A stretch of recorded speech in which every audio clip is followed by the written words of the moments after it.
အခုပတ်တံမှာကျမရှင်းပြမှာကဘာလဲဆိုလို့ရှိရင်အခုလိုကော်လာလေးရယ်ကော်လာလေးကတ်နေအောင်ဘယ်လိုလုပ်လဲဒီချင်အောင်စာလေးနဲ့ဒါနဲ့ဘယ်လိုသွားလဲဒီပတ်တံလေးဘယ်လိုသွားဒီနေရာလေးကိုဘယ်လိုသွားလဲဆိုတာကိုကျမကပြချင်တာဖြစ်ပါတယ်ကျမနဲ့အတူတူလိုက်ပြီးတော့ကြည့်လိုက်ရအောင်ရှင်ဒီမှာဆိုလို့ရှိရင်ကျမတို့ဒီနေရာမှာချင်အောင်စာရှိမယ်လေဘင်းလေးရှိမယ်လေဘင်းကိုအနောက်ဘက်ကိုတော့ကျမမပြောတော့ဘူးเนาะအရှိဘက်ကိုကျမအောက်ကိုဘယ်လောက်ဆန်းထားလဲဆိုလို့ရှိရင်လေဘင်းက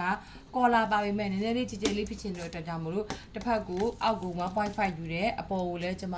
1.5 အခုလိုလေးယူထားတယ်ယူပြီးလို့ရှိရင်လေဘင်းလေးကိုအခုလိုဝိုင်းဝိုင်းလေးဖြစ်အောင်ဆွဲပေးမယ်လေဘင်းလေးကိုဒီလိုလေးနှင်းအောင်လေးသွားမယ်ဒီလိုလေး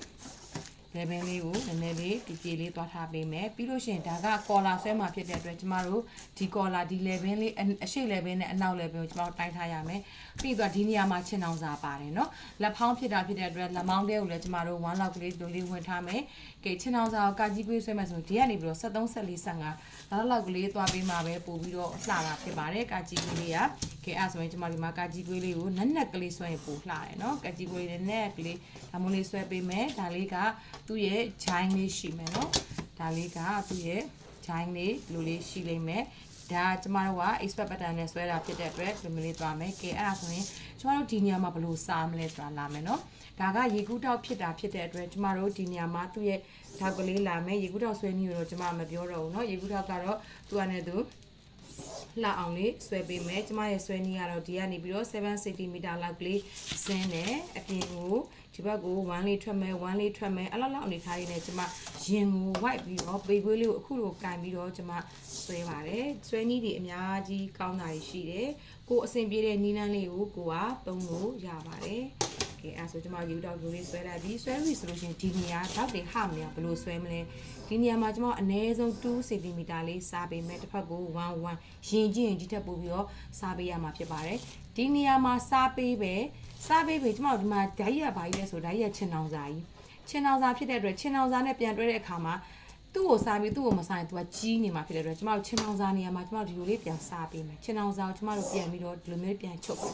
းဒါဆိုရင်ချင်အောင်စာလေးကျမတို့ပတ်တန်ဒါလေးကပတ်တန်ထပ်မယ်ဒါလေးကျတော့ဒါလေးကဖယ်ထုတ်လိုက်မယ်ရေကူးတောက်ပြန်ပြီးတော့ဟိုဘက်ဒီဘက်ပြန်ချုပ်မယ်ဒါပေမဲ့ရင်အရန်ကြီးရင်ကျမတို့ဒီနားလေးကိုထပ်ပြီးစားပေးရမယ်ရင်ပုံမှန်ရင်တွေတော့စားစရာမလိုဒီနေရာမှာရင်အရန်ကြီးရင် 0.5 လောက်ကလေးထပ်စားပေးမယ်အဲ့ဒါကိုလည်းဒီမှာကျမတို့ပြန်ချုပ်မယ်မချုပ်လို့ရှိရင်ဒီနေရာကြီးကကြီးနေမှာတွဲတဲ့အခါမှာကဲအဲ့ဒါရပြီအဲ့ဆိုရင်ဒီရင်ဘက်ဒီနေရာလေးကကျမတို့အင်ကြီးမှာခွက်ကလေးနဲ့ချက်ချိုင်ကလေးဖြစ်နေတယ်အဲ့လိုဖြစ်အောင်လို့ကျမတို့ဒီနေရာမှာတစ်ခါ 0.5 or 0.75 လောက်လေးထပ်ပြီးတော့ဒီနေရာကိုထပ်ပြီးတော့ကျမတို့စားပေးရမှာဖြစ်ပါတယ်အဲ့လိုစားဆောင်ရတဲ့ဒီဟာလေးကချက်နေမယ်ပြီးရင်ဒီနားလေးဒီအရှိဘက်ကလေးကလေးရင်ဘက်ကိုဒီဂျားလေးတဲ့ကိုပေါ့တွက်မယ်ဆိုရင်တော့အင်ကြီးကဒီလိုလေးလာမယ်ဒီလိုလေးလာတယ်ဒီနေရာမှာချင်အောင်စာလေးနဲ့လာတယ်ပြီးရင်ဒီမှာတပွက်ကလေးခြံထားတယ်အဲ့လိုဒီနေရာလေးတွေချက်နေအောင်လို့ကျွန်မဒီအလဲကိုလည်းနည်းနည်းလေးလမ်းမိုးလေးစားပေးမယ်ဒီအပေါ်တော့ချင်အောင်စာတော့မသိမသာလေးဒီလိုရန်လေးပဲသွားမှာဆိုကျွန်မတို့ဒီဟာကိုလည်းပါလဲဆိုရှင်ဖယ်ထုတ်ပေးလိုက်မယ်ပိတ်စတင်ကျွန်မတို့ဒီနေရာနေတင်လိုက်မယ်ဒီနေ့တင်လိုက်မယ်เนาะနားလည်လားမသိဘူးရှင်ကဲအဲ့ဒါဆိုလို့ရှင်အပိုင်းတွေကဘယ်နှပိုင်းဖြစ်သွားမလဲဆိုလို့ရှင်ဒါကရေကူးတောက်ရဲ့ဒါက F1 အပိုင်းဖြစ်သွားမယ်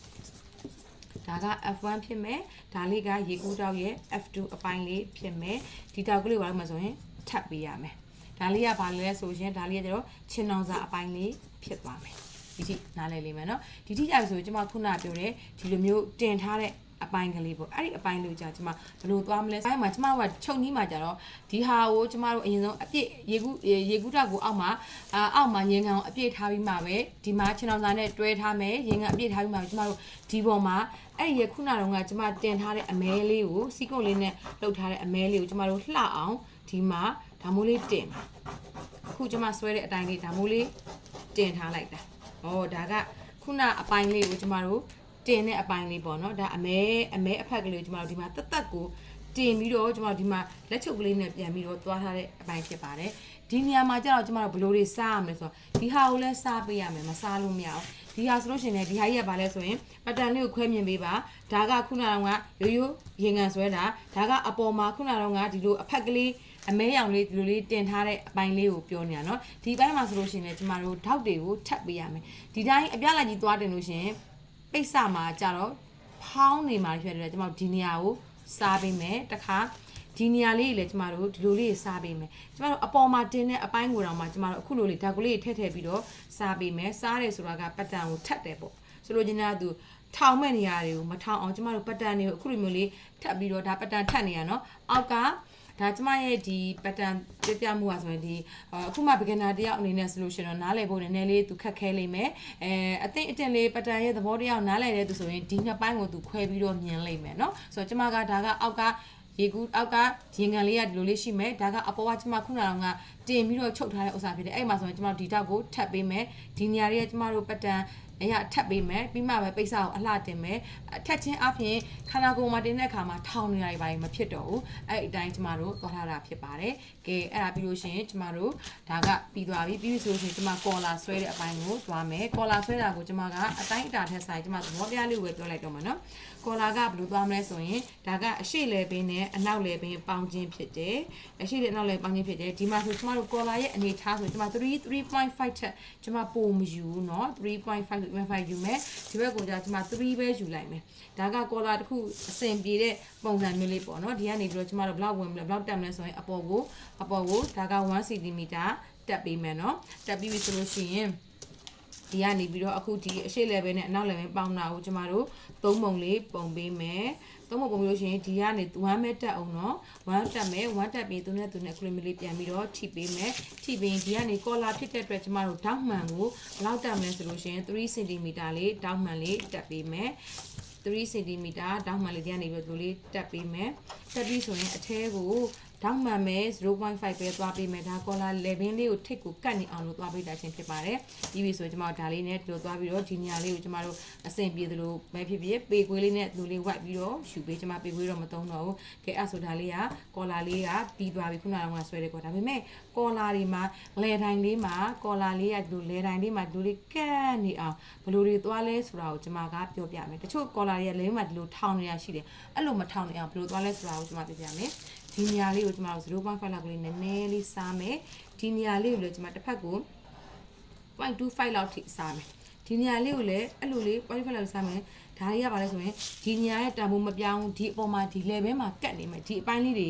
level မှာဟာမနေမနဲ့ကတ်နေအောင်ကျမတို့ဒီထောက်ကလေးတွေကိုကျမတို့ဘာလို့လဲဆိုရင်ပတ်တန်မှာထပ်ပေးလိုက်မယ်ဒါလေးကဘာလဲခောက်ကြောင်းနဲ့ယူမယ်ဒါကအရှိရဲ့အလဲစင်တာဒါကအနောက်ရဲ့အလဲစင်တာဒါအနောက်ဖြစ်မယ်ဒါခောက်ကြောင်းဖြစ်မယ်ဒီဘက်မှာချုပ်စာလေးထုတ်ပေးမယ်ကဲအဲ့ဒါဆိုလို့ရှိရင်ဒါကခုနကကျမအထည်လေးရဲ့ပတ်တန်လေးရဲ့အသေးစိတ်လေးဖြစ်ပါတယ်ဒီအတိုင်းကျမ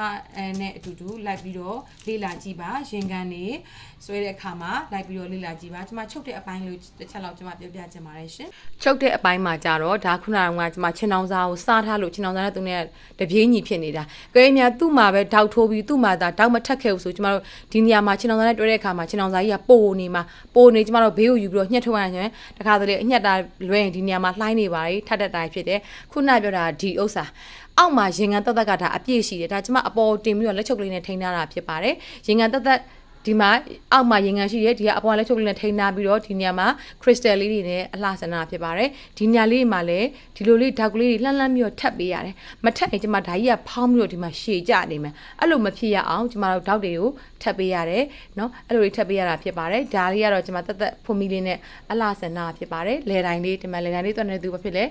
ကျဲလားဆိုတော့လဲကျဲတယ်ထောင်လားဆိုတော့လဲမထောင်ဘူးတော့တက်ရက်လေးနဲ့ကက်ကလေးလဲဘေးမှာဝင်ဖြစ်နေမယ်ပြီးရင်ဒီချင်းအောင်စားကိုကျမတို့ဘလို့ယူထားလဲပိတ်စကျမချင်းအောင်စားကိုဒီလိုလေးကိုရဲနဲ့တင်းပြီးကတ်နေအောင်ကျမချင်းအောင်စားကိုကန့်လန့်လေးယူထားတာဆွဲတဲ့အသားကိုယူမထားဘဲနဲ့ကျမ